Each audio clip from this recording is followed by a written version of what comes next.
Hi everybody. Today I have a mixed media home decor tutorial using napkins. But don't worry, you can do this on an art journal page or any substrate. So I fell in love with this Oak at Autumn napkin. It's got 4 different motifs in the quadrants, and this you can purchase at ninniesnapkins.com. Fell in love with the colors, fell in love with everything about it. I've cut out a couple of the quadrants, and I've actually cut out one of the quadrants already in this video that just posted, this super easy way to cut out napkin elements. Because today I'm not using the water cutting technique, I'm using a new technique to me, and it works really well.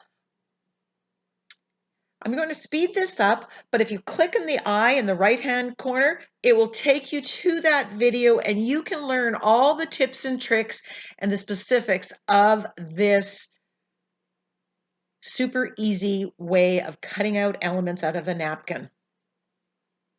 So once that's all cut out, I turn to the substrate, and I'm choosing to work on this 9x12 MDF panel. You could work on a cradled wood panel. You could work on a Canson mixed media 9x12. 11x14 would also work on this size. The substrate, use what you have. Now I'm going to piece together my composition. So I've cut out this piece. I've noticed that there's the top parts of this leaf are there, so I've cut out that element and I'm going to piece that together when I glue this down. And then I'm putting a branch down here as well. So this is 2 of the 4 quadrants on the napkin. So I have another 2. FYI, that napkin is great. I plan on using one of those just pretty much as it is on a 6x6 card. Now I'm going to put the sentiment here. Now this is just kind of a placeholder. I don't actually use that sentiment, the paper sentiment, but I have 3 elements on the panel. There's lots of room to show texture and the pattern in the background. So I'm pretty happy with my composition. Now I'm going to work on the background. I grab unbleached titanium, white gesso, and a couple browns, and I'm putting it on with my makeup sponge. And then I'm grabbing a baby wipe and this Blowing Leaves signed stencil from TCW, and I'm removing the paint through the oak leaf stencil parts.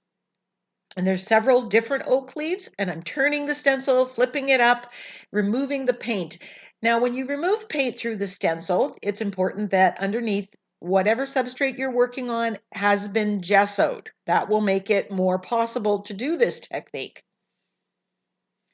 And this gives me a very subtle pattern in the background, and I absolutely love doing this. I'm working in small sections because you don't want the paint to dry before you try to remove it. I want this background to have blowing leaves, different colors, and I want to build up, I'm going to be building up a lot of layers in my background.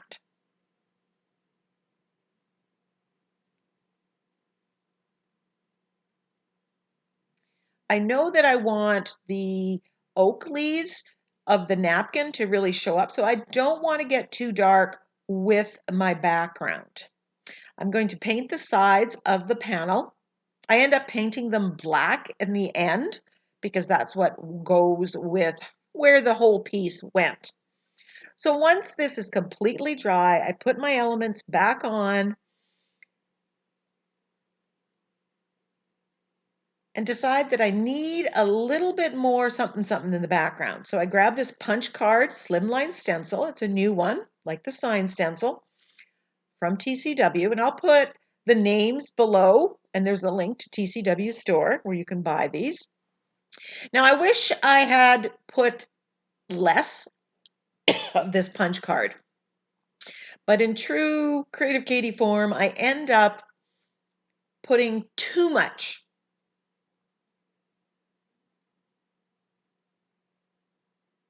One of these days I'll learn. So I'm putting the elements because I want everything to work together. Now, when you put the element back on there, Make sure that the paint is dry before you do that, because otherwise you're going to wreck your elements. Now I'm using this word stamp from Stamperia that I purchased from Ninny's Napkins, just to give some subtle text and interest. I want an interesting background. Putting the elements back on. So there's a lot of back and forth here. Now I decide that I want a little bit of shimmer in the background. I want to introduce some of that yellow. So I grab gold paint, and I'm using that same oak leaf stencil from the Blowing Leaves stencil.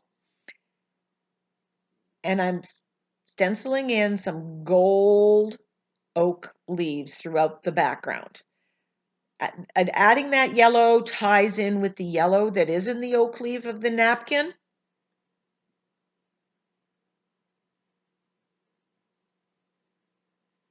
And you can see when I put that back, it warmed it up. It made it work, I think, better.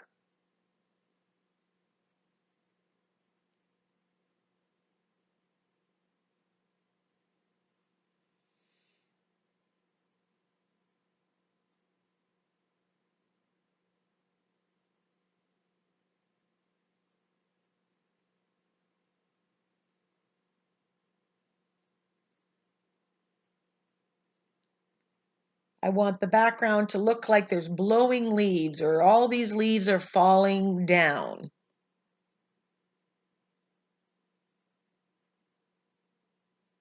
Now I didn't have a whole lot of contrast here, so I decided I'm going to edge my panel with black acrylic paint using the floating acrylic shading technique.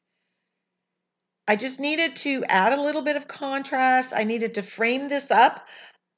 I wasn't exactly happy yet with the background. Something seemed to be lacking. And often I will edge the page and it kind of focuses me somehow.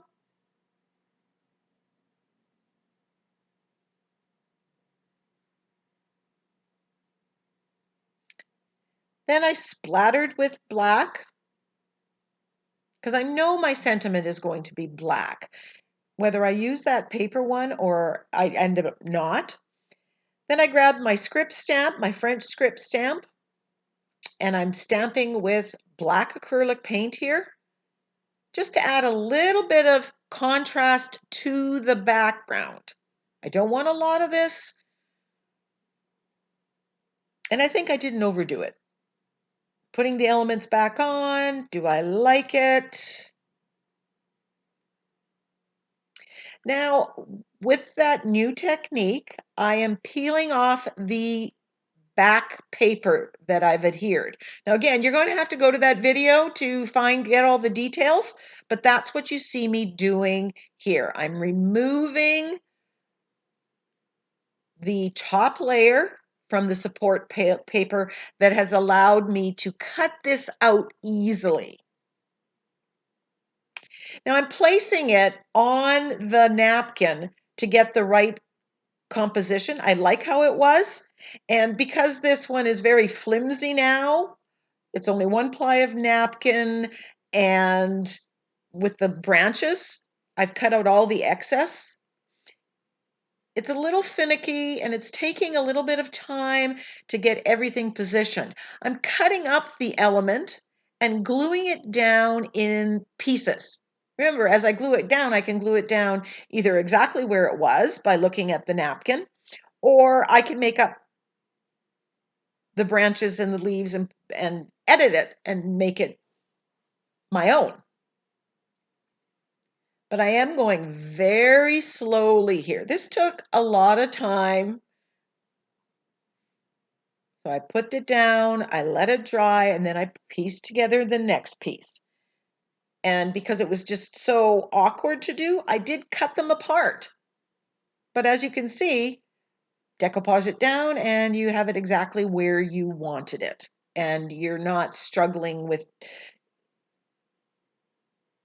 ripping it or anything.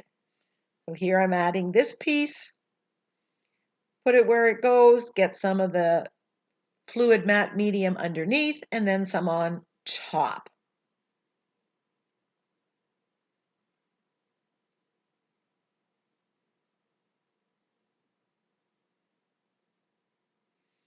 goes little by little. But I just wanted you to know that this took some time, so don't be frustrated if that's what it finds for you. Now, if you don't have this leaf napkin or you don't have the leaf stencil, you could do a similar thing. Find a napkin that has a rose and then find a stencil that has a rose and do that in the background in a similar kind of fashion that you see me doing here. Now here I'm building up that leaf.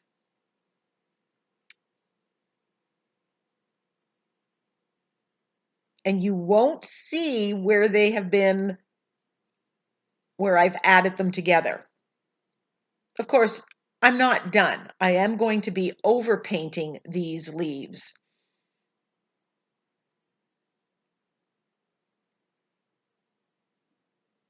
So the one motif is done and I'm really happy with it.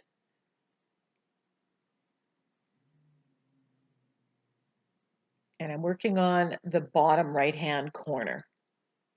Now remember, the napkin gets very fragile when it's wet.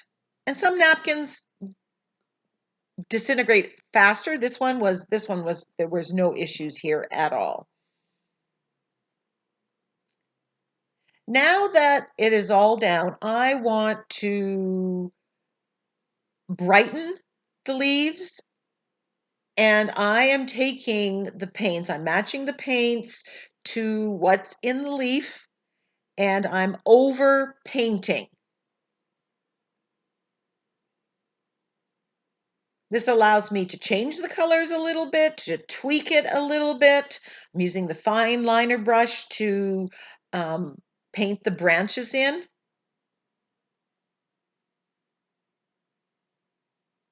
And again, this is a long process. This part of the video I've really sped up.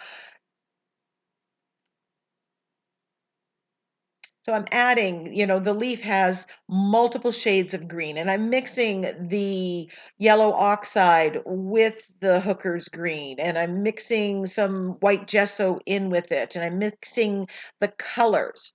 Because the leaves, if you look at the actual napkin, it is a collection of those colors. Matching the colors that you have or mixing colors to match the colors in a napkin or some other printable is a great activity. I'm holding my brush fairly loosely and doing a very painterly effect. I'm not being very precise by any means.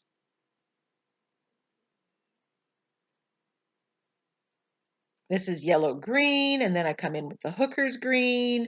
I add some yellow oxide, some brown to it.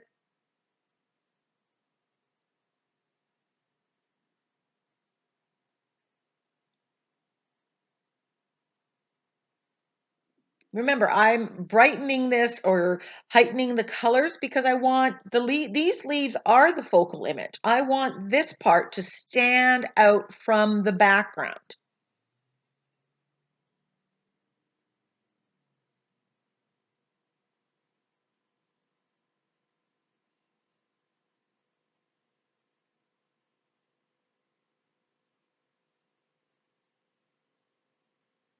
I absolutely love how these leaves turned out.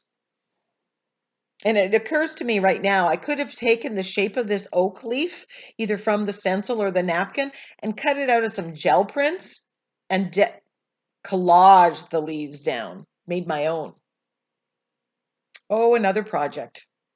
Now I'm using my angle brush and I am shading the leaves with black acrylic paint. I'm adding some of the veining in. And what you won't see is right now I'm going on top of the napkin with the black. Afterwards, I go on the outside, on the actual panel, and I shade around it. And that really made a huge difference. So if you look now, and then a few frames from now, it's shaded on the outside. And that just made it pop. It just made it work. I'm using the shading technique because it's permanent. So when I go to varnish this, I won't have any smearing. If I use a charcoal pencil here or a Stabilo to shade, you would need to spray it with a fixative before you varnished it. And there you can see the shading on the outline, how it darkened it and just made this work. I used some burnt sienna, which is that reddish color, and I splattered with that, and now I'm splattering with gold on top. Once that's dry, I decided that I'm going to stamp my message on. I thought about printing it on tissue paper, but I grabbed my wooden blocks and I'm stamping into black acrylic paint, cleaning off the stamps after I'm done. That's what you see with the baby wipe. And I have the baby wipe in hand in case I make a mistake, which inevitably I do. You get paint where you don't want it or it doesn't quite get a perfect stamp. And because everything is completely dry underneath and everything underneath is completely permanent, I have an opportunity with the black paint to remove it and restamp, where I wouldn't have that if I was using archival ink. These wooden blocks I got from Michael's, and I will link in Amazon to something similar. But I did notice that at Ninny's Napkins, there is a Stamperia set, a clear letter set that looks to be about the exact same size as these letter stamps. We're coming to the end of this video. Keep watching and see close-ups of the finished project.